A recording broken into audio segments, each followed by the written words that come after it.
podcast is back. Welcome to another episode. I'm here with Jaden Sheffy and Makai Slaughter, and we are talking college football today. We are going to recap week 3 of the college football season and then talk about week 4 and also get into some power rankings.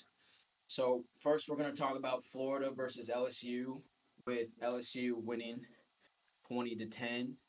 And then we'll talk about the Texas A&M game versus Notre Dame and a thriller, a really good game, and it came down to the wire, with A&M upsetting Notre Dame at home, 41 to 40.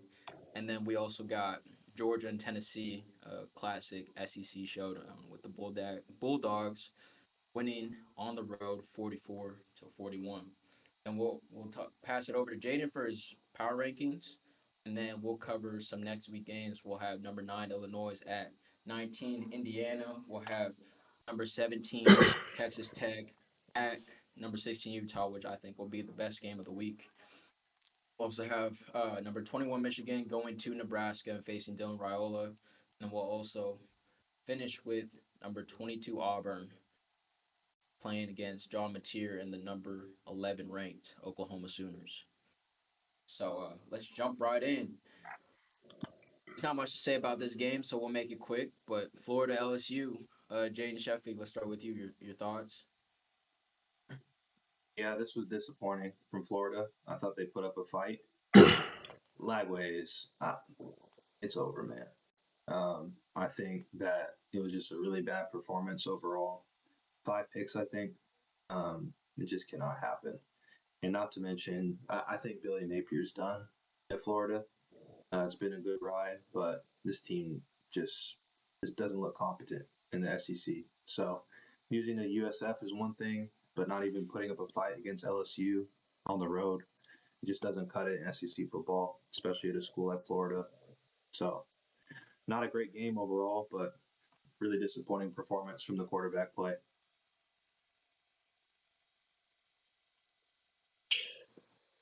Um, Florida LSU, LSU's defense got to give it to them. They were great. You know what? I'll even say this: Florida, y'all defense was great too. I gotta give it to y'all. Y'all only gave up 13 points. Y'all were the only reason this game was even a conversation. So Florida's defense came to play. But let's talk about the elephant in the room. DJ Lagway, what in the hell are we doing? That was awful. That You get, put the fries in the bag, bro. Put the fries in the bag, bro. Put the fries in the bag, dude. Put the fries in the bag. What are we doing? What are we doing? What are we actually doing? That's got to be one of the worst performances I've seen from a quarterback that had as much hype as coming into the season. That was awful. Like, it wasn't even like he threw 5 picks and like two of them were like through the receiver's hands. They were all bad, and they got progressively worse as he kept throwing them. Like they were bad. Like there wasn't one that was like, maybe no. What are you thinking? And he's better than that. So yeah, Florida's cooked. Napier, he's got to go. But if you're LSU, I mean, it's a good win. I'm not gonna lie, it wasn't crazy positive because I mean your offense only put up 13, but yeah, I mean if you're LSU, you're moving on to the next. Oh, you kill me, dog. But no, everything everything you said is true, man. DJ Lagway, man. Like, if it wasn't for the name and what he did last year, like you're putting it in a backup next week. Throwing 5 interceptions. Obviously, LSU is a talented team. They're top 5 team, but still, like Florida's overall, like they got talent. Obviously, they don't have the coaching, as you alluded to, but like for above average college quarterback to go in and stink it up, that's not good at all. And I think Florida's season with their schedule is cooked. Their season's over. Um, what I did notice about LSU is their offense is stalling a little bit the past 2 weeks. Garrett Nussmeier seems like he's struggling after that strong week 1 performance. So I'm hoping LSU, if they want to put it together and make it far, especially in the SEC, I'm gonna have to see more from that offense. But like you guys said, that defense is strong. Um, front seven is relentless, and like you guys said, those DBs just harassed DJ Lagway all game. So Yeah, we'll leave it at that. We'll move on. Next, we got Texas A&M and Notre Dame. With Notre Dame losing on an extra point, fumble snap, muff snapped, and you know, Texas A&M gets one last drive and they kick the ball and win it. So, Jay, your thoughts? This was a great game from start to finish. On the road, Texas A&M got it done. I loved the performance from their quarterback. It's a tough environment being at South Bend. Texas A&M has struggled traditionally to finish out big games, especially on the road. But these guys got it done. And we'll see a little later in the power rankings. Um, they're deservedly up there right now, beating Notre Dame on the road, giving them their second loss. And the team all around just looked poised from start to finish. Even when they were dealing with adversity early in the first half, solid performance all around. You got to give credit not only to the quarterback, but also to the defense. They had a pretty good game for the offensive firepower that Notre Dame has on the other side. They did fairly well. But at the end of the day, it comes down to the offense finishing that drive on fourth down for that last play. And no one expected the tight end to make the catch at the end there. As the last person we thought would get the ball, and they came up clutch. Overall, solid game. Was a great watch.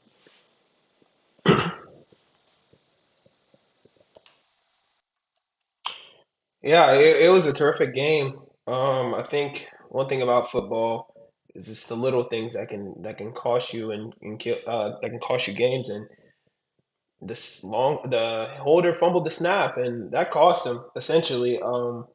Yeah, Notre Dame looked good. I do got to give them their credit. Like they looked good at times, especially running the football. I thought Love was really good running the football. Jadarian Price was really good running the football. I think C.J. Carr threw it pretty well for the most part, besides the one interception. But A&M just looked terrific, man. That offense was humming. I mean, it was humming. Marcel Reed, that's probably like even if you like look at the stats, 17 for 37, doesn't show how well he was actually throwing the football. Like he was pushing the ball down the field. I mean, only 17 completions, but he threw for 360. Like they were pushing the ball down the field, and he was throwing it with a lot of accuracy. And then on the fourth down play, like that's just a heck of a ball, and then a great play by a tight end to box out I think it was the safety or linebacker to just make a play on the ball. And Marcel Reed put it where he only his tight end could get it. He just had to make a play, and he did. But it was a great game. Texas A&M definitely needs their flowers for how well they played this game, especially in a tough environment in South Bend. I totally agree with you, the both of you. What surprised me the most about this game is Notre Dame's defense. I thought they came into the season being like a top five, top 10 defense in college football, and over the past 2 weeks because they had a bye, we're just not seeing that from their defense at all.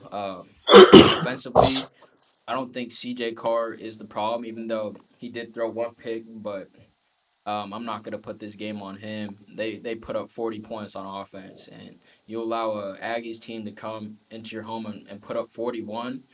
Um, like I said, Reed, Texas A&M quarterback, he wasn't even that efficient. 17 for 37, under 50%, but he had 17 attempts for 360 yards. So they're just getting chunks on chunks on chunks. Like that alludes to that, Notre Dame's DBs are just getting beat, and you have one receiver go for 7 receptions, 207 yards, averaging 30 yards a catch, and then another receiver, Concepcion, um, averaging 20 and averaging 20 yards per catch. Like Oh that my cannot god! happen. That can't happen. That's two receivers together just getting 50 yards per catch. Like that cannot happen at all, especially at home. So I can't see a way that Notre Dame gets back in the college football playoff after this. They don't have enough on their schedule. I think they play maybe one USC. That's That's it. about it. That might help their Mhm. resume, but like you lost two big ones that you needed, and I get they were close, but this one they need the most because it was at home. And yeah, they just couldn't get it done. They finally got the run game going with Jeremiah Love and Price, but it wasn't enough. And this one's on the defense. So yeah, it's unfortunate, but all hats off to A&M going on the road. like Jaden said, in South Bend, a tough place to play and getting it done. So all kudos to that team. Moving on, we got Georgia at Tennessee. I think this was the best game of the weekend. Tennessee put up a fight, and it was a really good game overall. But I'll let Jaden start. Yeah, this game was just fun.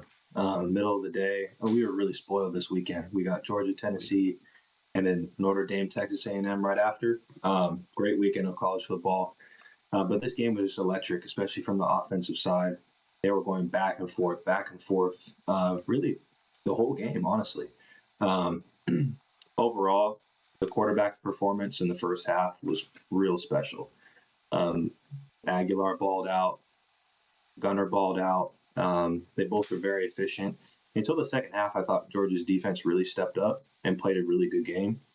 They really gave Aguilar a lot of trouble. He wasn't as efficient in the second half. I also wanted to touch really quickly on the play calling from both sides. I thought it was phenomenal from just an offensive standpoint. The concepts being ran out there, it was beautiful. Guys getting open, confusing the defense, confusing the secondary. So very fun from that standpoint, from just a football mind to be able to watch that. Let's get down to the fourth quarter. Um, Georgia's just a better coach team at the end of the game, simply put. Better coach team. Kirby been there before. Tennessee always seems to just fall apart against Georgia right at the end, and that's what happened again. So a lot of respect to Georgia for this win. That's a tough environment playing there. Um, and like I said, they got it done in the last second. Tennessee had a chance to win it, came up short. You got to have those big games or those big moments in those big games, and they just weren't able to do it.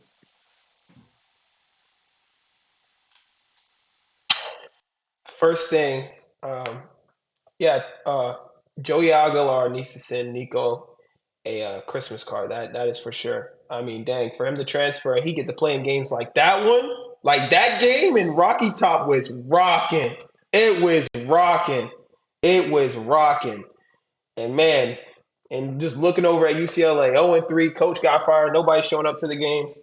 But anyways, yeah, Tennessee looked good, even though they lost this game. Offense, Joey Aguilar looked terrific. Besides the two picks, they were just bad. If he can just not turn the ball over, I'm really high on this Tennessee team. I love what they can be. I think their defense isn't bad either. I just think Georgia they called a great game. Gunnar Stockton went out there and balled out. 23 of 31, 304, two touchdowns. He looked amazing in his first true road start. I mean, he looked like he'd been there before. And yeah, it just goes to show the confidence that they had in Gunnar Stockton too. They were pushing the ball down the field. I mean, out of play action, he just had no fear out there. And the two interceptions were the difference in this game. And yeah, Tennessee missed the field goal. Also, too, that was huge, missing the field goal to send it into overtime. But yeah, Georgia just looked great, man. I really from this game, like I'm blown away. I'm still don't think of these teams any less. In my opinion, I think Tennessee is probably even higher than 15, even after this game. I mean, I don't think they'll go up higher, but that's just my personal thing. Like I think they're probably higher than the top 15 team. But yeah, like these are two really good football teams, and just we were spoiled with this at 3:30 for sure. Yeah, before I start, I'm just gonna say Georgia owns that whole state. Um, they just keep beating them over and over and over again, no matter the circumstance, and they might as well have a street with Kirby Smart's name on it. Um, yeah, I think definitely what Jaden says is the chess match of a game. Um, just the offense and defensive play calling, the back and forth. It was crazy. Um, all kudos to Gunnar Stockton. First of all, I think if he didn't play last year after Carson Beck got hurt, I don't think he would have been prepared for this game. Agreed. And you could just see, like Makai said, he's been here before. Um, Tennessee came out swinging. They threw the whole kitchen sink out them. Offensively, they put up 21 in the first quarter, and they're up 14 going to the second. And Georgia didn't freeze up. Their defense stepped up in the second quarter, and then from after the second half, it was just pretty much a shootout. But yeah, no, all hats off to both teams. This was super fun to watch.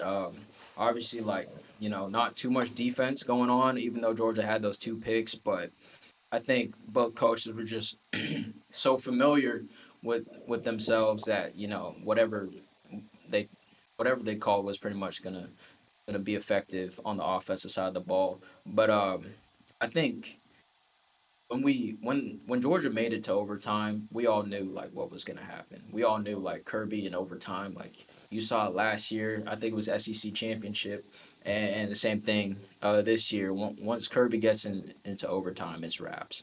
And Georgia just showed their experience again and the good coaching. But yeah, this was a treat of a game, and it might be game of the year so far. So hats off to both teams, and they're both top 15 teams in the nation, in my opinion, as well. Um, moving on, we got Jaden giving us his top 10 power rankings after this weekend has unfolded in post week three. So without further ado, Let's do it. All right, so we'll speed through the first five, and then I'll do my top five. So as always, we'll start at the bottom. We'll go to the top. I'm actually going to start kind of a little bit off schedule here. I'm going to start with number 11. My number 11 team is Texas, fellas. I got Texas out of the top 10 altogether. Reason for that, schedule hasn't been that great outside of, yes, Ohio State. But the teams that they have played these last 2 weeks have been awful, and they've barely put up points. Barely. Defense has not looked that great either. Arch has not looked good, fellas, at all. At all. And I think just for the expectation coming into the season, the hype that the team was given, the hype that Arch had around him all off season, it just hasn't lived up to it. Barely beat UTEP. What was it, 28-10? Like that was it. They got booed by their own fans at halftime. Like it's just kind of messy over there right now. So yeah, I've got them at 11 to start. At number 10, I've got Oklahoma. I think this is a very, very good football team. And in my opinion, they have the toughest schedule in the SEC. They look great. Offense is explosive. Defense is balling. Venables got them boys playing and flying around. It'll be another great game this week. We'll get into our previews here soon. Just sneak peek, I think they beat Auburn this week and continue to move up. But I got them at 10. Number 9 stays the same for me. Stays with Illinois. Another solid football team. Experience at quarterback. Experience at the coaching level. Defenses look great. They haven't played that too much of competition yet. We'll see here once they get into the Big Ten. But I'm not too worried about them. This is a solid team all around. At number 8, I have A&M, believe it or not. I got Texas A&M moving up into the top 8. Need to say no more about the performance they had at Notre Dame. Being able to ice a game like that on the last drive and beat a top 6 team on the road in one of the toughest environments in college football says enough for me. So I've got them moved up into the top 8.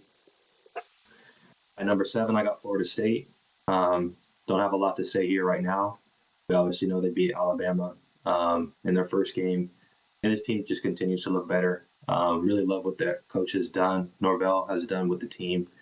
Completely turned them around from last year. So hopefully they continue to win and finally get into the CFP as they did a few years ago. So I got them at 7. Going in the top 6 here, number 6, I have Oregon.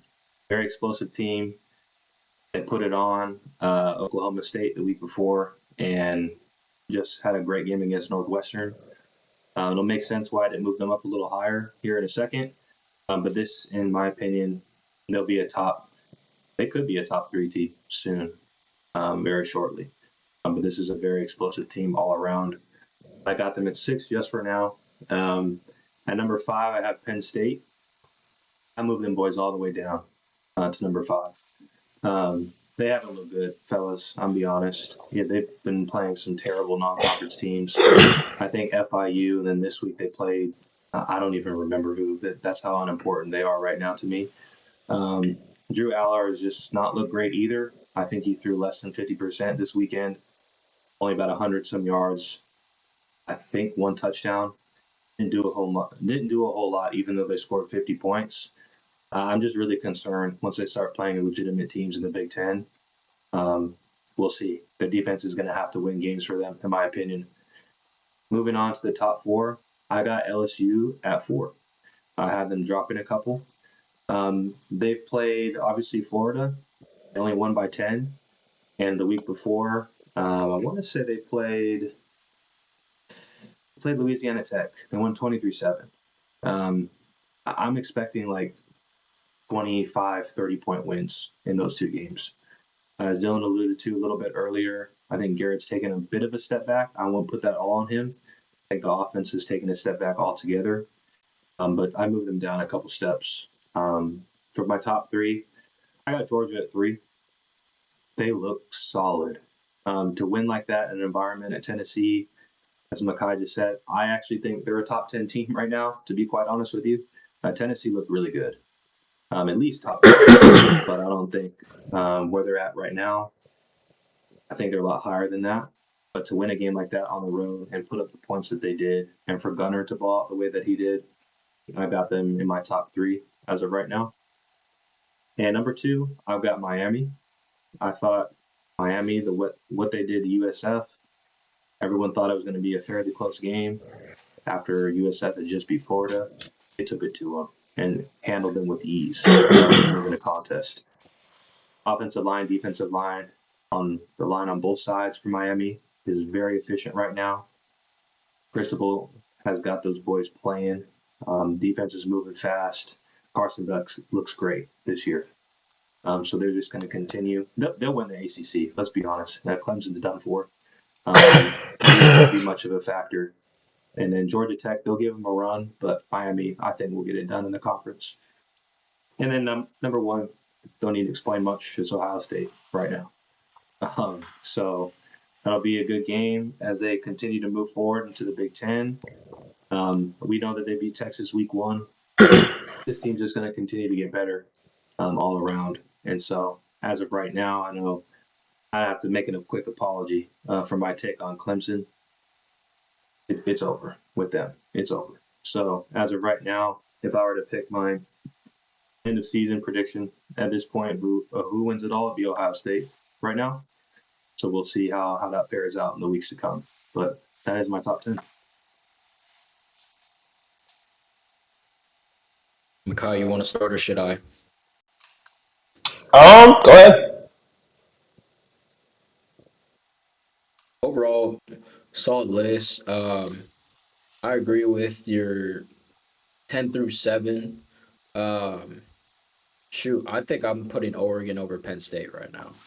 Like that's how disgusted I am with Drew Aller and that coach. Like I said at the beginning of the year, like Penn State worries me, and they just can continue to prove me right every time I watch them. They're playing a terrible schedule right now. Like they're playing scrubs. They played Villanova, and I get it. They won 52-6, but it's mostly because of their defense and running backs. While Drew Aller is 16 for 29, 200 yards, and then he's throwing picks and 1 touchdown. Like nothing really that pops out. But those running backs are averaging 9 yards a carry, 4 yards a carry, and 3 touchdowns between Allen and Singleton. So I think Oregon, what they're doing and how they're just applying belt on every team they face, I think I would put Oregon at 5 and Penn State at 6. Um, and then the only other thing that I'm still thinking about, but I'm not sure if I'll stand on yet, is Georgia. I feel like I like Georgia more than Miami right now, and I think it's just Me too. because I Me think they too. had a tougher and harder win than Miami. Um, Agreed. Miami obviously did what they were supposed to do against South Florida, but what Georgia had to do going to Tennessee, playing a quality quarterback and a high powered offense on the road in a crazy environment. Gunnar Stockton's first like true test as a starting quarterback. I got to give Georgia a little bit more flour than Miami. So other than that, I totally agree with your list. Ohio State's 1, like that's undisputable. But I think I put Georgia at 2 right now after watching them play on the road against Tennessee. Okay, I'll pass it over to you. Well, before Makai goes, the reason why I don't have Oregon higher is because I thought they beat Northwestern by a little more. They ran away with the game late in the middle of the third quarter. and then obviously towards the fourth. But they only won by 20. I thought they put up a little more than that. They only put up 34 points. So that kind of gave me a reason to pause. And then with the Miami and Georgia, we have to remember Miami did beat Notre Dame first week. So that did happen. Notre Dame was a top 5 team. And then they played USF, which was a top 20 team. So they have 2 top 20 wins in the first 3 weeks of the season. Whereas Georgia, they played what? Austin P week 2 and some other bum team week 1. So that was their first top 15, top 20 game. That's why I don't have Georgia quite over them yet, but I understand your logic there. I totally hear you, and that's why I said I wasn't ready to stand on it because Miami did have that week 1 win. Um, yeah, no, I totally get where you're coming from. Um, yeah, the only reason I still put Penn State over or Oregon over Penn State is just Oregon looked dominant in their first 2 wins. Um, I think going on the road in the Big Ten, any type of environment like it's going to be a little bit of struggle, especially Dante Moore's first road start with the Ducks. But like they did run away with it, and I think they'll be just fine moving forward. And I think I'd trust Oregon a bit more than Drew Aller if they played right now. But I totally get it, and I do agree with you. I think I'd keep Miami at 2, but Georgia, they're like right there for me. So, Makai, let's hear it. Yeah, I literally had the same exact critiques Dylan had. I thought Oregon should have been over Penn State. I just think they've looked better overall in the last 3 weeks, or first 3 weeks. And yeah, I thought what was the team? Goodness, Georgia over Miami as well. I value road wins just a little bit more, especially road wins in conference against a top opponent like that at Rocky Top, arguably the toughest place to play. Like, and to go out there and do what they did, that's just highly impressive, especially being down 14 so early. Yeah, I thought Georgia was over, but we're just splitting hairs. They're both two really good programs, and I thought Tennessee should have been over Texas. Yeah, I will agree with that. Texas looks awful. Look, they got a couple weeks to figure it out. They got Oklahoma in 3 weeks. So if they don't want to go out there and get embarrassed, because I'm gonna be honest, They're losing that game. oh, they're gonna get embarrassed if they don't figure it out. No, they're not just gonna lose. They're gonna get embarrassed. Like I'm talking arch What three game did you picks. mention? OU in 3 weeks. Red River Showdown. Oh, And by the way, for context, right now, ESPN Bets has Texas as 9.5 point favorites. I might have to put some money right now because, dude, there ain't no way. Ain't no way. Ain't no way. Texas looks awful. So they got 3 weeks to figure it out. Um, they got 3 weeks because you go in there looking like that, you gonna come out down losing by 30, and I'm not joking. Like that's how bad it looks right now.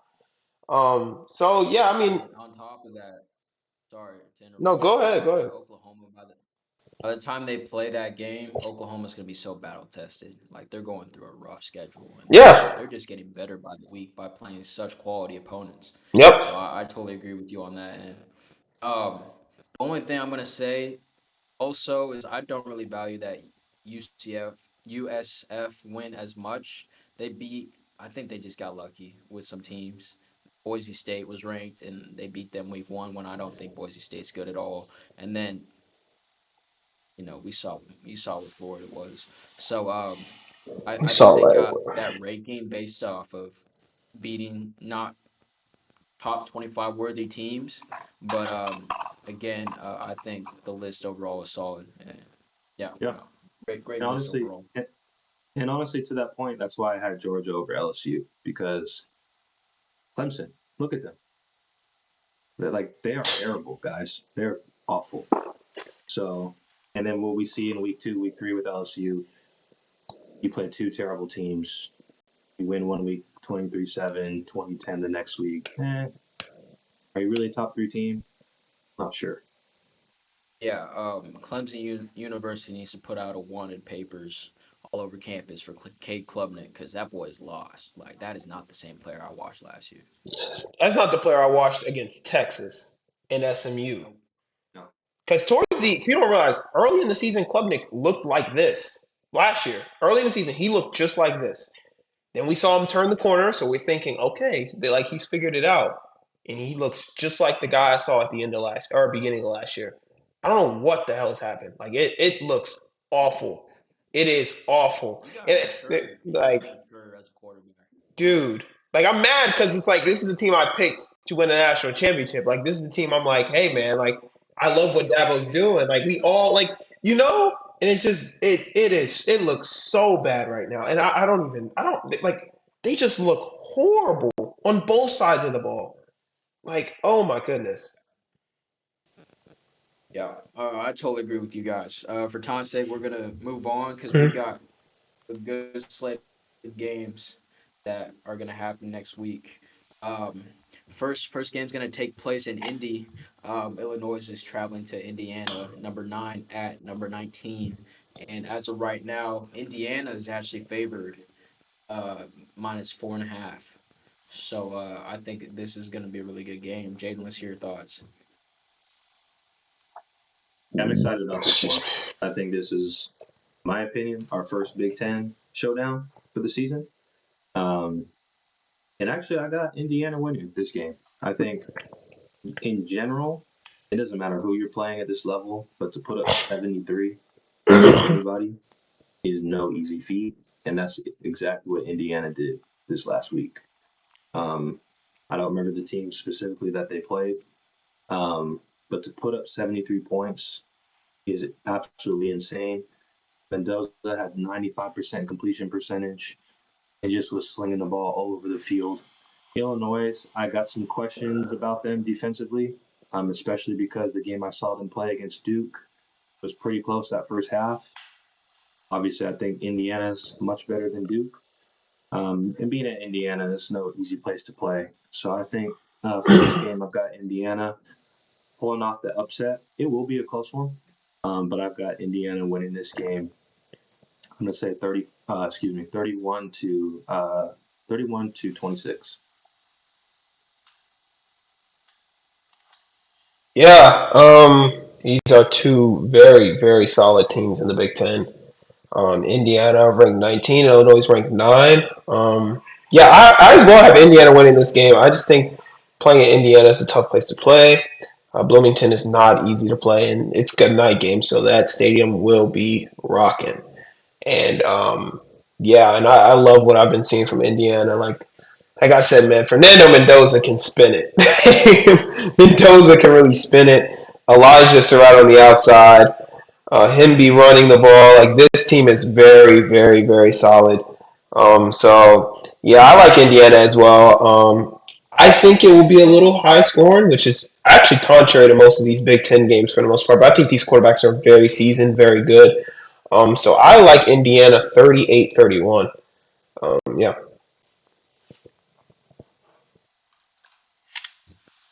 Yeah, I think we're all in agreement about this game. The fact that Vegas put them at a minus 4.5 tells me Vegas knows something, and the rankings aren't all that. And when I look at all these rankings, whether it's Big 12, Big 10, like I really can't you know take them seriously unless they played like at least two or three quality opponents. Um, I think the rankings are something we shouldn't pay attention to in this game. I think, like you guys said, Mendoza is a really good quarterback. So is Altmaier, but just playing on the road, tough environment, first Big Ten game, I think is going to be really tough on Illinois, especially defensively. They did play Duke, which is probably a much more quality opponent that Indiana has faced in comparison. But I think just being at home, the way Mendoza and the offense is moving the ball right now, it's going to be a shootout. But I got Indiana winning this game as well. Um, I'm not going to take the 4.5, but if you're a money line type of person, I got Indiana winning this game 41-38. Hmm. Moving on, I think this is going to be the game of the week. We got a high-powered offense in number 17 Texas Tech traveling to Utah Utes, number 16 team in the country, and Utah is favored by 4 points. So, Makai, let's hear your thoughts.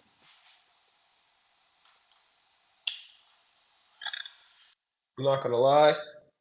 This is probably my hot take. I think Utah really makes a statement this week. Um, I think they really, really make a statement this week at Utah. Noon kickoff, noon kickoff on Fox. I think they really do make a statement this week.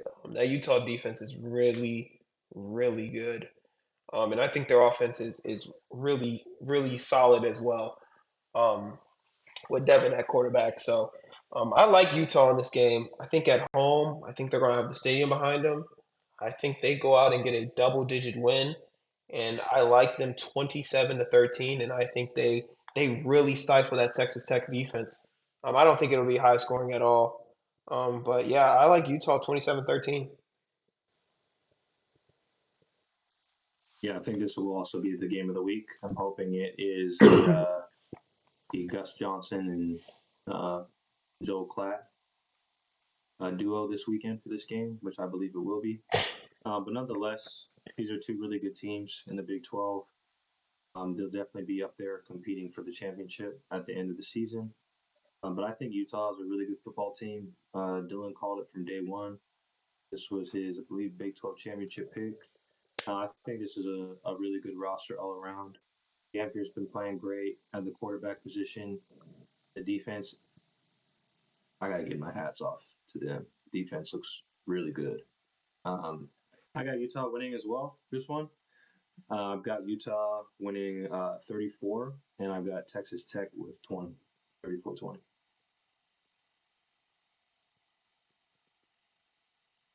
Yeah, I've been hammering the table for this team. It comes down to, Utah over the years for me in the Pac-12. They were always a stingy team that no one wanted to play, especially going to Utah and playing there in some altitude. Um, I think this is the Big 12 champion right here. They would be in the Big 12 championship game to play for it, but I didn't expect them to be even this good. They blew out UCLA, even though they're shelved themselves now. They smacked Cal Poly by 55 points, and then they went to Wyoming and had another convincing win. I think Dampier is the best quarterback in the Big 12. I think this defense is playing lights out, and I think that head coach, he's on a mission. He knows what he's doing. He's been here before. He's been to a ton of Pac-12 championship games, and I just think Utah is gonna roll.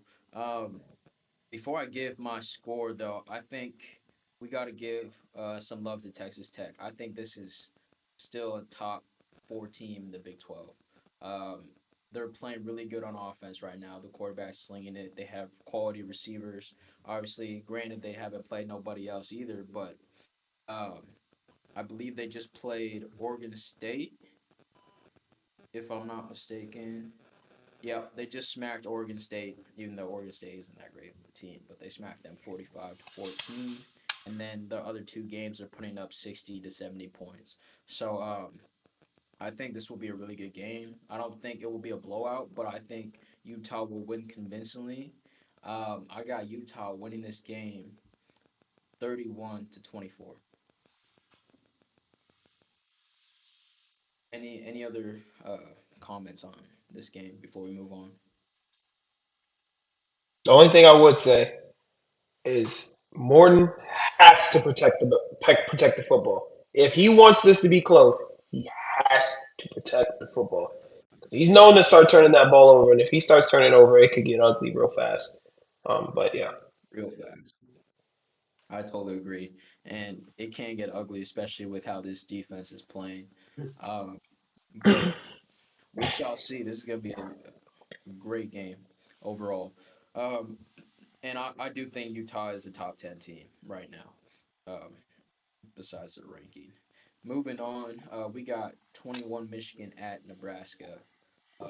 Nebraska is favored 1.5, but Michigan is ranked.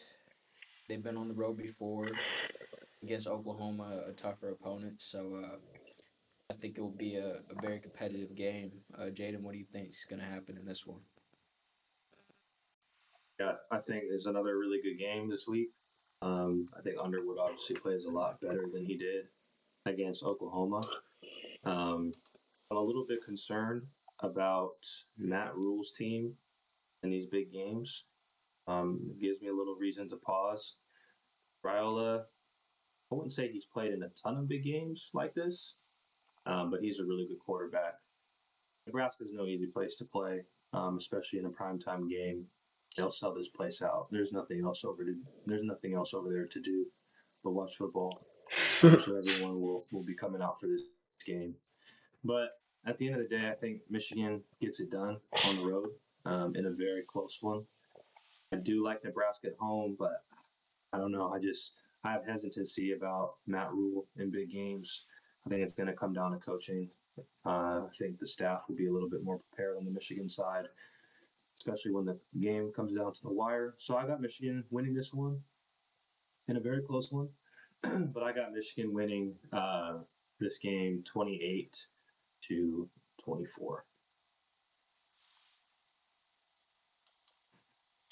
Yeah, I'm hesitant on Nebraska as well. Like I actually really want to take them in this game.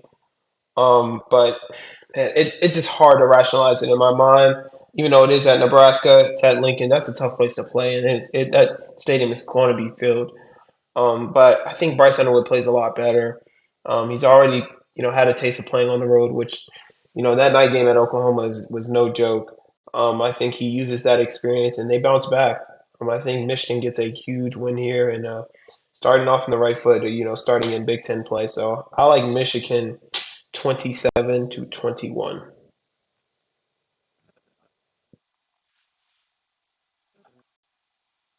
I'm not gonna lie, I picked Nebraska to win this game, and I like just thinking about it more. Obviously, y'all talking about that head coach in Nebraska, I might have to flip. Um, it's not that I don't like Michigan's quarterback Bryce Underwood. I know he's super talented and he can do a lot of things. What I didn't like in that Oklahoma game is they how much they trusted him with the playbook and what they were calling for him in the passing game. The running game was there. Um, I just didn't like the concepts that were being called and the receivers that really couldn't separate. Um, after thinking about it some more, I'm gonna attribute some most of that to Oklahoma's defense. So with that being said, I think I'm gonna take Michigan in this game as well, even though I initially had over here that Nebraska was gonna win by 4. I'm gonna take Michigan 28-24 in this game, and we'll see how things shake out. Moving We got the on. same. We got the same score there. Yep. Moving on, we got last game we're gonna speak on for the night. We got number 22 War Eagle Auburn going to number 11 Oklahoma. Oklahoma is favored 6.5, um, and they already have a top winning against Michigan. That quarterback John Mateer can spin it. I think it will be a good game overall. Mikhail, let's hear your thoughts.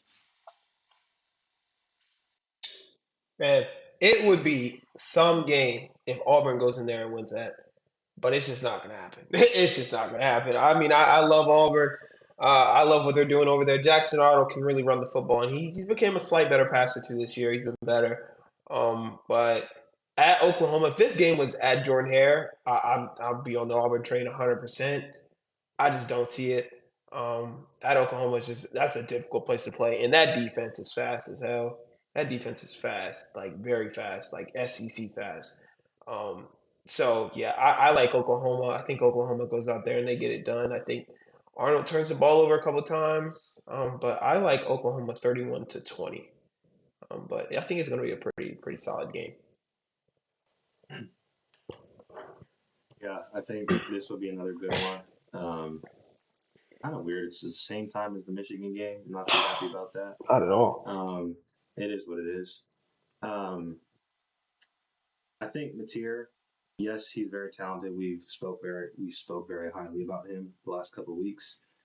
I think he can get a little turnover happy with the football, making some crazy plays and trying to do a little too much by extending plays. He already has 3 picks this year. I know it's not a lot. We're coming into our 4th game, but as a upper echelon quarterback, I'd like to see him take care of it a little bit more in the passing game. I think Auburn can use that to their advantage if they want to try to win this one, but it won't be enough at the end of the day. I think Oklahoma wins this one. It's at home, tough place to play. Auburn is a very good football team. I just don't think it'll be enough. But I got Oklahoma running away with this one. I've got them winning 34-28. You get some YouTube TV sponsorship because you mentioned these two games being played at the same time, but YouTube TV, we got that split screen, quad box games, watching four at once. That's what I'd be on. I disagree with you, Makai. This was played at Auburn. It doesn't matter. Oklahoma's gonna win this game. Okay. I don't think it's gonna be close at all. Oklahoma's tested. John Mateer's gonna spin it, and I think this defense is ferocious. Um, yeah, I don't got too much to say about Auburn. I think they're a good team, but they just played South Alabama and won 31-15 at home, and then they beat Baylor by 14 when that game was a lot closer than the score shows. I don't think this game's gonna be close. Um, 6.5 was even like a bit small for my liking. I think Oklahoma is also gonna run away with this game at home, 30-17. But we shall see. These SEC games are tough to pick, but the way Oklahoma's playing right now, I can't see anyone except for maybe Georgia, giving them fits right now. But yeah, any last comments, you guys, before we close it out? That was a Just that bold. last statement. That was a bold statement right there. I think Tennessee could beat Oklahoma right now. I'm not gonna lie, but yeah, they could. But look, I mean, I agree that Oklahoma team's very good. But there are some teams in the SEC I think could give them like they play right now. Yeah, and then would give them problems. Um, yeah, they would. A&M, LSU, Georgia, LSU, Tennessee. Georgia. That's it. A&M. If it's at A&M, you don't think Oklahoma struggles? At A&M is different from LSU. Exactly. Like at A&M, Well, if it's how these college games go, like you got to be perfect if you're on the road. Um, on a neutral site against A&M, I'm taking Oklahoma, and same thing with Tennessee, I'm taking Oklahoma. LSU, Georgia, we'll see.